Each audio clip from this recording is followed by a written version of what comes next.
Olá, hoje o Instituto Legado e a TV Legado têm o prazer de receber o Fábio Silva, do Transforma Brasil, uma das principais lideranças do empreendedorismo de impacto no nosso país. Fábio, conte para nós um pouco a respeito do Transforma Brasil. Antes de mais nada, é um prazer estar com você, porque eu sou um admirador do trabalho que você faz, do que o Instituto Legado faz, de todo esse impacto que vocês têm construído no Brasil a partir do Paraná, a partir de Curitiba. Transforma Brasil é um movimento de cidadania cívica que convoca toda a sociedade brasileira para ser protagonista da pátria. A gente acredita que através do voluntariado, do engajamento cívico, assim como a gente pode colaborar com projetos que precisam hoje de trabalho voluntário, tem muita gente causando impacto na periferia, no presídio, no sertão, nos maiores grotões desse país e precisando de médico, de professor, de advogado, contador, mas também de gente que pode fazer atividade remota, como um jornalista, por exemplo. Transforma Brasil se dispõe como movimento a fazer esse match, essa conexão entre quem quer ajudar com quem precisa de ajuda. E como é que se encaixa o empreendedorismo social nesse movimento que diz respeito ao voluntariado? Qual é a conexão entre voluntariado e empreendedorismo social? A minha pauta como empreendedor social é resolver uma problemática social. A problemática social que eu me proponho a resolver é que no Brasil apenas 4,3% da população brasileira faz trabalho voluntário. Nós temos 95% da população que não tem uma agenda, não tem um estilo de vida, não tem uma prática cidadã através do voluntário. Então é aí onde eu, como empreendedor social, decidi empreender. Mas a sua pergunta também se remete a: o voluntariado tem a ver com empreendedorismo social? Porque empreendedorismo social, na grande maioria das vezes, está muito ligado ao setor 2,5, está ligado a negócios sociais. E aí me parece que a gente cria clubes, cria pessoas seletas para causar o bem, para causar impacto, para transformar. E qualquer pessoa pode ser um empreendedor social.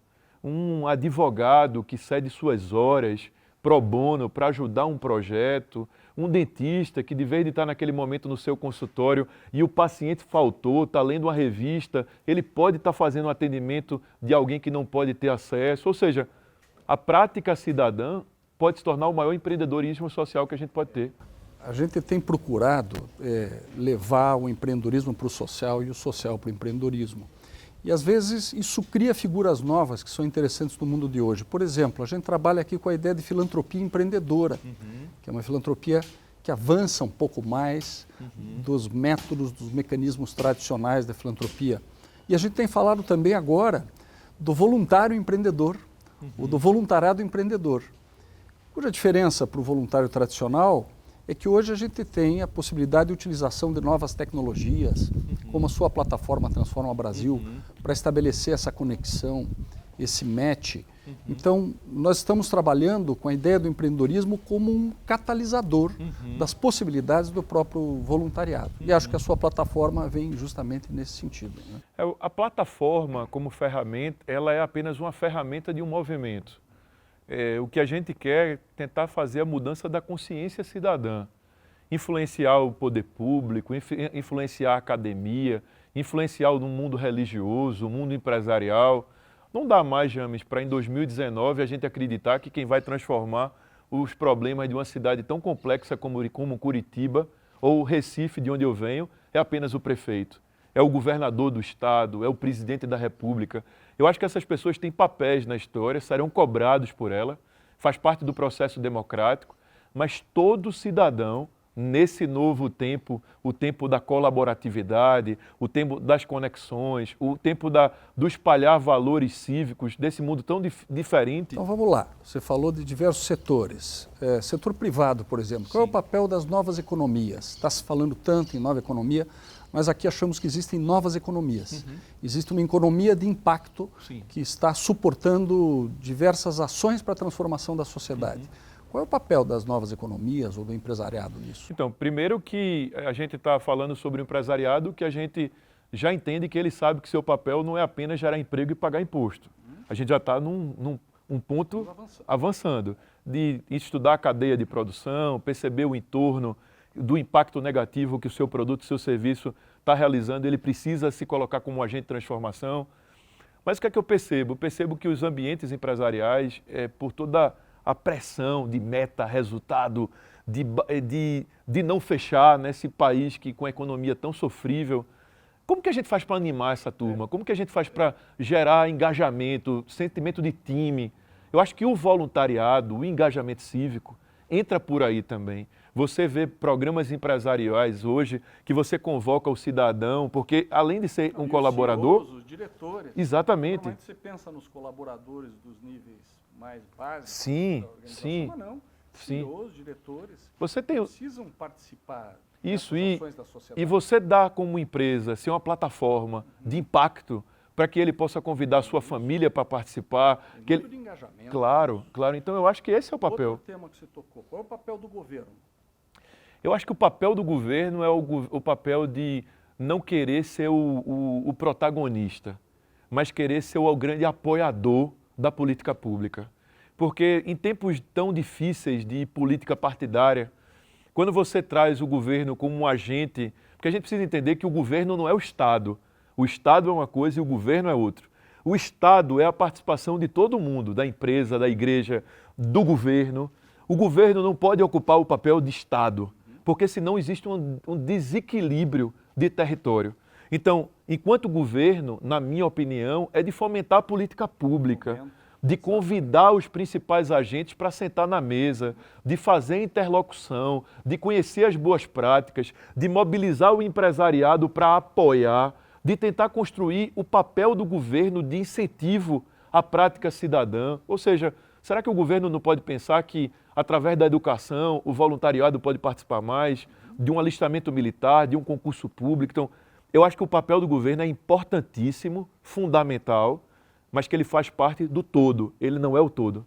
Você me falou sobre a espiritualidade cívica ou espiritualidade cidadã. O que é exatamente essa espiritualidade cívica, Fábio? A espiritualidade cívica, a gente vive também uma confusão muito grande na religião. A religião tem colocado para a sociedade uma proposta muito mais de um avivamento espiritual do que um avivamento social. A espiritualidade cívica rediscute o papel da religião e o papel da espiritualidade. Religião e espiritualidade não são a mesma coisa. Na grande maioria das vezes, a religião, inclusive, é um projeto ou um processo de poder e não de servir. A espiritualidade tem a ver com o servir, o serviço comunitário, o serviço no território, o serviço às pessoas que mais precisam. Então, percepção de igualdade entre todos os seres humanos. Compaixão, justiça, promoção do bem comum. A igreja e a espiritualidade em tempos de trevas, que é esse que a gente vive numa sociedade tão partida, que o negro e o branco não andam junto, o LGBT tem dificuldade de entender a cabeça de um hétero e o hétero do LGBT, o Nordeste tão apartado do Sul. A igreja não pode ser alguém que vai tocar fogo. A espiritualidade veio para ser pacificadora. Ela não é um elemento de ódio, ela é um elemento de amor. Então a espiritualidade cívica, e tem várias igrejas do Brasil também debatendo e conversando sobre ela, colabora com o impacto social, com o empreendedorismo social, com o voluntariado, tem a ver com o ecossistema. É aquilo que a gente chama aqui de movimento transformador massivo. Exatamente. E agora, qual é o seu próximo passo? Qual é a sua grande ação para transformar o Brasil, além das que você já está fazendo? Conta aqui só para a TV Legado, para mais ninguém. O meu próximo passo é juntar gente que sonha com essa pátria. É gente que tem como seu principal interesse não a sua vida, mas a vida de pessoas que inclusive nunca vão assistir a TV Legado, porque não têm internet, não sabem entrar no YouTube, não têm acesso a um livro, não têm acesso à educação, não têm acesso a ter voz. A gente vive num país muito desigual, James, mas a desigualdade não está só no sertão nordestino ou na periferia da cidade do Recife, de onde eu venho, ou do Nordeste brasileiro. Existe desigualdade social em Curitiba e no Paraná. A pergunta é, como que a gente faz para resolver isso tudo? Eu acho que a gente só resolve isso tudo juntando um monte de gente boa para causar impacto, para rediscutir a teia de assistência social no Brasil, de parcerizar com o poder público, parcerizar com o empresariado, parcerizar com a igreja.